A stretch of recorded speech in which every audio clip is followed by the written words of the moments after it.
22 décembre 2024, Donald Trump, nouvellement élu président des États-Unis, déclare vouloir s'emparer du Groenland, un territoire de plus de 2 millions de kilomètres carrés, 4 fois la France, symbole du réchauffement climatique. Les propos qui font polémique. Panama et Groenland, nous en avons besoin pour la sécurité économique du pays. On ne sait pas vraiment si les Danois ont une base légale, alors que cela a été tranché en 1917 lorsque les USA récupèrent les Antilles danoises, les îles Vierges, en échange de quoi ils reconnaissent la souveraineté du Danemark sur le territoire. Et en 1933, par la Cour internationale de justice, qui privilégie le Danemark à la Norvège. Les Groenlandais ne sont que 57 000 et leur économie dépend beaucoup de subsides extérieurs. L'aide annuelle du Danemark, 500 millions d'euros, près de 40% du PIB du pays. Les soutiens de l'Europe, ouverture d'un bureau à Nuuk et des financements récurrents. Le Groenland, s'il a quitté l'Union européenne en février 1928, à la suite d'un référendum, demeure associé en tant que pays et territoire d'outre-mer.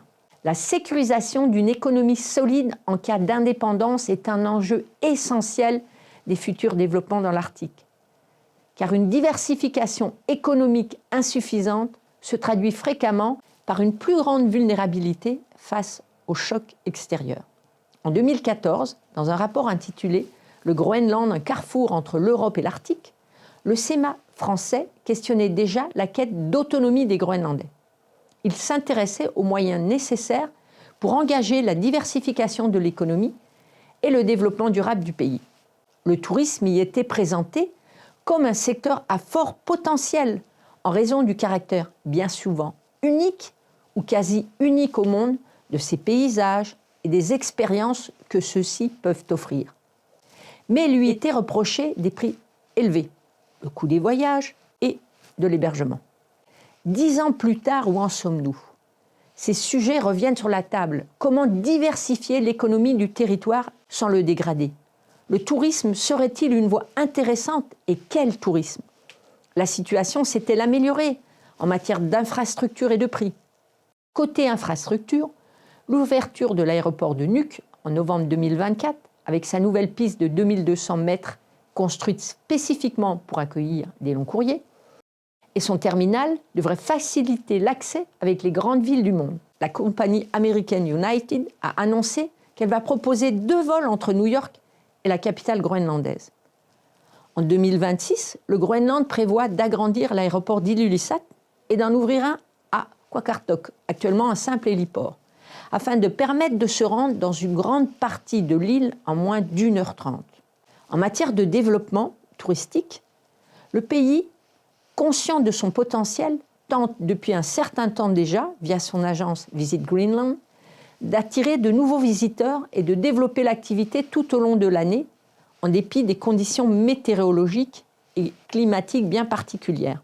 L'accent est notamment mis sur les 5 grandes activités arctiques que sont les traîneaux à chiens, les aurores boréales, les paysages de glace et de neige, la culture inuite et sa modernité, ainsi que la rencontre avec les baleines. Le pays est également conscient des risques et a souhaité mettre un frein à l'activité des croisières maritimes.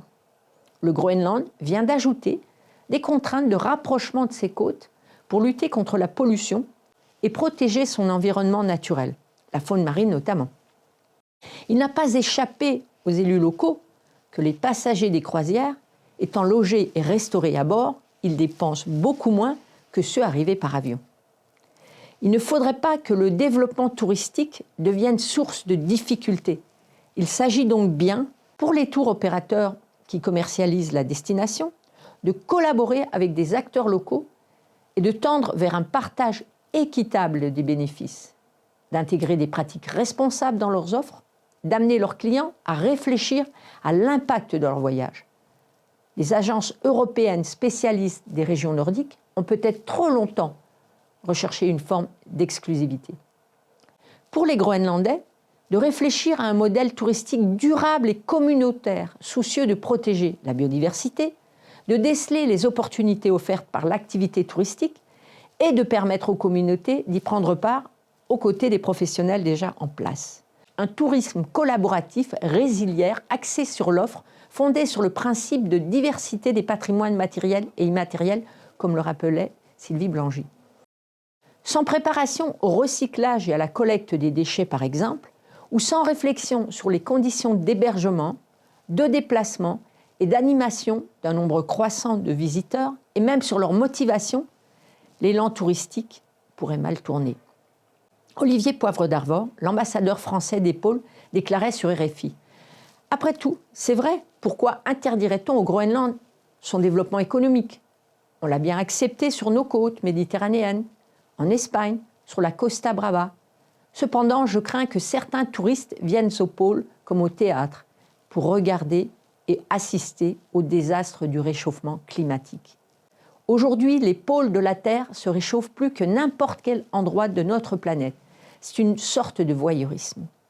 L'autodétermination, les mécanismes pour favoriser la consultation et la participation élargie des Groenlandais permettront peut-être de limiter les risques de dérive tout en surmontant les dimensions critiques d'inégalité des peuples autochtones.